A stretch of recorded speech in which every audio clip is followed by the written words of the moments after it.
Hello மக்களே, welcome to சமையல் திலகம் லைஃப் vlogs.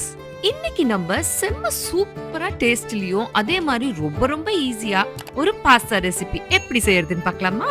வாங்க. அதுக்கு முன்னாடி மறக்காம நம்ம சேனலை சப்ஸ்கிரைப் பண்ணிக்கோங்க. முதல்ல ஒரு பேன்ல பாஸ்தா வேகிறதுக்கான தண்ணியை எடுத்துக்கலாம். அதுல 1 டேபிள் ஸ்பூன் ஆலிவ் ஆயில் விட்டுக்கோங்க. நீங்க எந்த எண்ணெய் வேணாலும் இதுக்கு உபயோகப்படுத்தலாம். கூடவே 2 டேபிள் ஸ்பூன் கல்லுப்பு சேர்த்துக்கிறேன். ஒரு மூடி போட்டு மூடி வச்சிருங்க. தண்ணி நல்லா கொதிக்கட்டும். அது வரைக்கும் நம்ம வெயிட் பண்ணலாம்.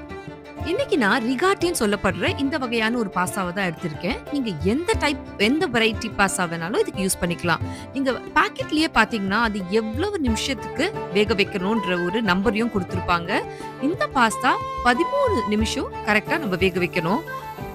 தண்ணி நல்லா கொதிக்க ஆரம்பிச்சிருச்சு. இப்ப நம்ம பாஸ்தாவை ஆட் பண்றதுக்கான கரெக்டான டைம். நான் இன்னைக்கு 2 கப் அளவிலான பாஸ்தா தான் எடுத்திருக்கேன். அதே போல நம்ம பாஸ்தாவை சேர்த்ததுக்கு அப்புறம் ஒரே ஒரு வாட்டி கிளறி விட்டுக்கோங்க. அப்பதான் உப்பு, எண்ணெய் எல்லாமே சேர்ந்து சம அளவுல வேகும். அதே சமயம் பாஸ்தா வேகும் போது நம்ம கிளறி விட்டோம்னா பாஸ்தா எல்லாம் உடைஞ்சு போயிரும். இப்போ ஆல்மோஸ்ட் 11 நிமிஷம் ஆயிருக்கு. நான் 2 நிமிஷத்துக்கு முன்னாடியே ஸ்டவ் ஆஃப் பண்ணி பாஸ்தாவை நம்ம வடிகட்டி எடுத்துக்கலாம். இப்போ நம்ம பாஸ்தாவை ட்ரைன் பண்ணி எடுத்துட்டோம். அடுத்து நம்ம 1 டேபிள் ஸ்பூன் அளவிலான ஆலிவ் ஆயில் இதுல சேர்த்துக்கலாம். இந்த ஸ்டெப் செய்யறதுனால பாஸ்தா ஒன்னோட ஒன்னு ஒட்டாம இருக்கும். அதே போல ஒரு சின்ன கிண்ணத்துல நம்ம பாஸ்தா வேக வச்சோம்ல தண்ணி, அதையும் எடுத்து தனியா வச்சுக்கோங்க. இது அப்புறமா சாஸ் செய்யும் போது நம்ம யூஸ் பண்ணிக்கலாம். வாங்க இப்ப நம்ம பாஸ்தா சாஸ் ரெடி பண்ணலாம். ஒரு 4 பூண்டு சாப் பண்ணது, அப்புறம் ஒரு 4 தக்காளி, இதெல்லாமே நம்மளுக்கு சாஸ் எவ்வளவு திக்னஸ் வேணுமோ அந்த அளவுக்கான குவான்டிட்டியை நம்ம கூட குறைச்சி போட்டுக்கலாம். சாஸுக்கு தேவையான பொருட்கள் இப்ப என்னன்னு பார்க்கலாமா? முதல்ல கொஞ்சம் கிரீம், அப்புறமா நம்ம நறுக்கி வச்சிருக்கிற 4 தக்காளி, அப்புறம் நறுக்கி வச்சிருக்கிற 4 பல்லு பூண்டு, அதுக்கப்புறம் கார்லிக் பவுடர், சில்லி பிளேக்ஸ், அப்புறம் இட்டாலியன் ஸ்பைஸ் மிக்ஸ். அவ்வளவுதான்.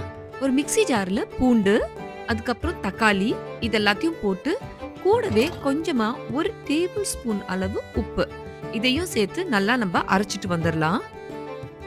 உப்பு மட்டும் சேர்க்கும் பொழுது உங்க தேவைக்கேற்ப பார்த்து சேர்த்துக்கோங்க. கொஞ்சம் கொஞ்சமா சேர்த்தா கூட பரவாயில்ல, ஆனா ஒரேடியா சேர்த்தா கம்மி பண்றது ரொம்ப கஷ்டம். இப்போ இதுதான் ஃபைனல் ஸ்டேஜ். ஒரு கடாய் எடுத்துக்கோங்க. அதுல 1 டேபிள் ஸ்பூன் அளவு ஆலிவ் ஆயில் விட்டுக்கோங்க. இப்போ அதுல நம்ம 1 டேபிள் ஸ்பூன் கார்லிக் பவுடர் சேர்க்கிறேன் நானு. கூடவே இப்போ 1 டேபிள் ஸ்பூன் சில்லி பிளேக்ஸ் அதையும் இப்ப சேர்த்துக்கலாம். ஸ்டவ்வோடைய ஃப்ளேம் மட்டும் ரொம்ப லோ ஃப்ளேம்லயே வச்சுக்கோங்க, இல்லைன்னா இதெல்லாம் கருகிடும். கூடவே இப்ப நான் இட்டாலியன் ஸ்பைஸ் மிக்ஸையும் சேர்க்கிறேன். கடைகள்ல இட்டாலியன் ஹெர்ப்ஸ்னே தனியா விற்பாங்க. அதை நீங்க 1 டேபிள் ஸ்பூன் சேர்த்தா போதும். இந்த ஸ்டேஜ்ல நம்ம அரைச்சி வச்சிருக்கிற தக்காளி பூண்டு விழுத நம்ம இதோட சேர்த்துக்கலாம். இதை சேர்த்து ஒரு 2ல இருந்து 3 நிமிஷத்துக்கு சாஸை நல்லா வேக வைக்கலாம். சாஸ் ரொம்பவே சுலபமா வேகிறதுக்கு நீங்க ஒரு மூடி போட்டு கூட மூடி வைக்கலாம். இதனால சாஸ் கொஞ்சம் சீக்கிரமாவே வெந்துரும். இப்போ சாஸ் ரொம்பவே சூப்பரா ரெடி ஆயிருச்சு. இந்த ஸ்டேஜ்ல நம்ம பாஸ்தாவை இதோட சேர்த்துக்கலாம். திரும்பவும் சொல்றேன், நான் 13 நிமிஷம் இருந்தது பாக்கெட்ல, ஆனா நான் 11 நிமிஷத்துக்கு தான் நான் வேக வச்சிருக்கேன்.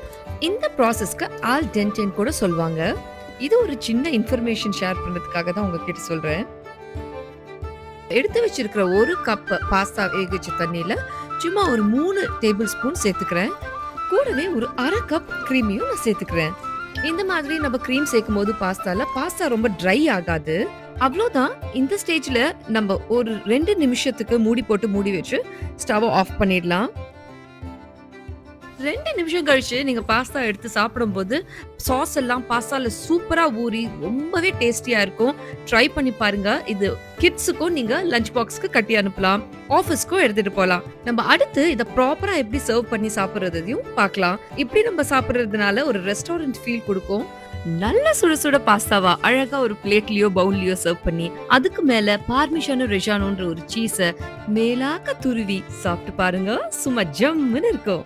ரொம்பவே சூப்பரான ரிகாட்டே பாஸ்தா ரெடி.